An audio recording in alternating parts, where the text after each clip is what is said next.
A portfolio, presented by Amanda Zeller. Amanda is a student from LCC who is finishing up her associate degree in graphic communication. Initially from Okemos, she moved schools to Eaton Rapids, where she found a deeper appreciation and love for art and design. She takes a lot of her inspiration from the world around her, whether it be from objects or animals. She also frequently visits the Renaissance Fair, which sometimes adds a more whimsical spin to her designs.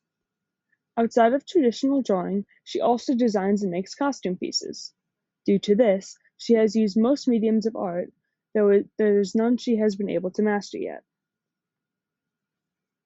After getting her degree, Amanda plans to attend a 4-year college and study entrepreneurship.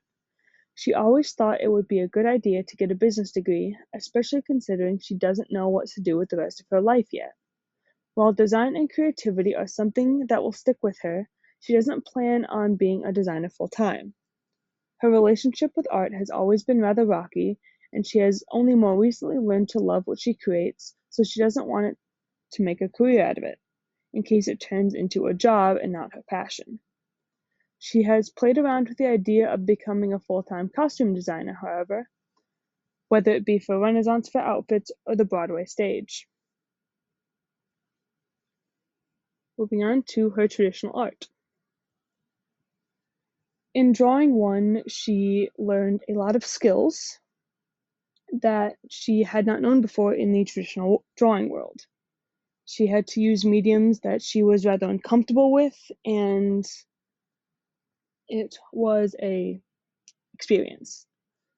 During drawing one, she first used white charcoal on black paper, and that quickly became her favorite traditional medium. The drawing on the far left is a self-portrait. It was a final project in that class where we were tasked to draw a self-portrait in our favorite medium. Mine was white charcoal on black paper, so I drew myself at the Renaissance Fair in that medium. The one on the far right is a drapery. That is a traditional art practice done for thousands of years. And once again, white charcoal, black paper. And the middle one is probably the favorite that was ever done in drawing one. It isn't, I'd say, the most detailed in terms of the base that the skull is resting on, though the skull is probably the best and most detailed one that I have ever done. Drawing 2 was the semester after. We were tasked to do a plethora of things, mostly regarding proportions. And in this series of drawings, we were tasked to draw an animal. I picked the blue-footed booby, as I quite like birds, and I figured it would be easier and a little bit more fun to play with the values on this bird as opposed to a crow or a raven, which are my favorites. In the drawings on the left, there are the sketching and sort of planning for the main drawing. I went through a couple different poses that I thought would be fun, and finally settled on the one standing on a rock. And after a couple planning and sketching and layers in the blue colored pencil, I finished it off in Copic markers, a black gel pen, and a white gel pen. Moving on to digital art. The first piece is a corporate identity package for a fictitious candy company known as Gummy Shark.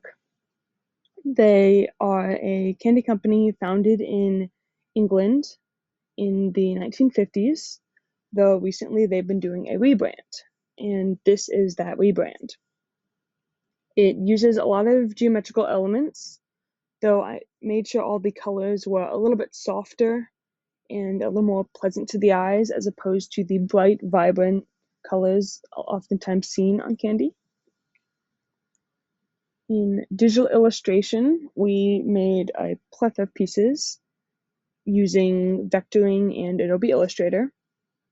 These are two of, I think, my best ones. The one on the right on top is a little design of a balloon animal I had created actually in person many months before this drawing and taken a reference picture of. So it is a little deflated, but I played with kind of big shapes, and the goal was to go a little bit more simple while also being as detailed to the piece as possible. The one on the bottom is my cat Tiger. That task for that piece was to use clipping masks and layering, which I did plenty of. Each piece from the legs to the tail to the head are all in different layers. So on top of taking a lot of time and a lot of effort, it turned out to be a very nice design and probably one of the best I've ever done digitally. These last two designs are posters I have done. These are the only two that have ever made it to the big stage, if you will, both of which were used for High School musicals, one being this most recent year and the other being the year before. This was really a challenge considering it was a professional poster, so I had to follow all of the rules, the copyright laws, and everything in the design book to the T. The Newsies poster was, I'd say, a lot more difficult considering it was a Disney property, and Disney is very selective on what you can and can't do and how their brand is portrayed. The one on the right, Joseph, was one I got full creative freedom on. The only thing I had to avoid was using the actual logo, as we hadn't paid for the rights for it. But I was able to use a similar font and get close to the feeling of what that production was while not copywriting anything. So those are my designs throughout the past couple years, finding a better appreciation for art, and I do intend on doing more of all of this in the future. Thank you.